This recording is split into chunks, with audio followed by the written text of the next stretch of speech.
অনেক বাচ্চা শাকসবজি খেতে চায় না, কিন্তু আমরা জানি ভিটামিন ও খনিজের উৎস হচ্ছে শাকসবজি। সুতরাং বাচ্চারা শাকসবজি খেতে না চাইলে কি করবেন? প্রথমে আমরা জেনে নিই শাকসবজি আমরা কেন খাই। খাদ্যের উপাদানের মধ্যে সবচেয়ে গুরুত্বপূর্ণ দুটি উপাদান হচ্ছে ভিটামিন এবং মিনারেল। আর এই দুই উপাদানের ভান্ডার হচ্ছে শাকসবজি। শরীরে প্রতিদিনের ভিটামিন ও মিনারেলের চাহিদা মেটায়, রোগ প্রতিরোধ ব্যবস্থাকে আরও শক্তিশালী করে এই শাকসবজি। বাচ্চাদেরও একই কারণে শাকসবজি খাওয়ানোর চেষ্টা করা উচিত। শর্করা বা কার্বোহাইড্রেটের চাহিদা মেটাতে ভাত, রুটি, মুড়ি বা প্রোটিনের চাহিদা মেটাতে মাছ, মাংস, ডিম, ডাল এবং চর্বির চাহিদা মেটাতে ঘি, মাখন, তেল, চর্বি খাই আমরা। একইভাবে ভিটামিন ও মিনারেলের চাহিদা মেটাতে আমরা খাই শাকসবজি। ভিটামিন ও মিনারেল আরেকটি গুরুত্বপূর্ণ উৎস হচ্ছে তাজা ফলমূল। শাকসবজির মতো ফলমূলেও প্রায় সব ভিটামিন বা মিনারেল পাওয়া যায়।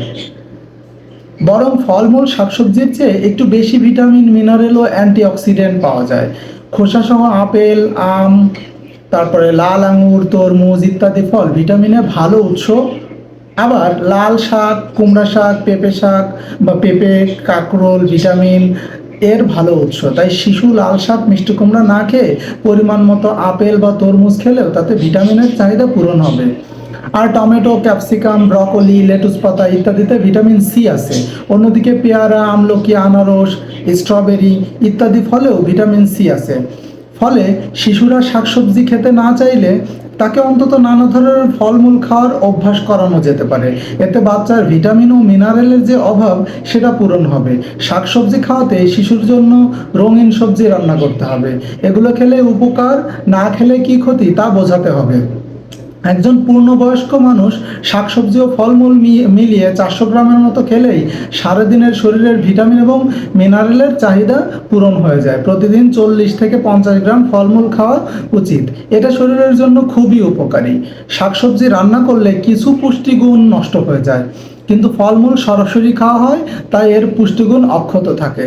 তাই বাচ্চা শাকসবজি খেতে না চাইলে পরিমিত ফলমূল খাওয়ান। তবে সেক্ষেত্রে কিছু সতর্কতা অবলম্বন করতে হবে।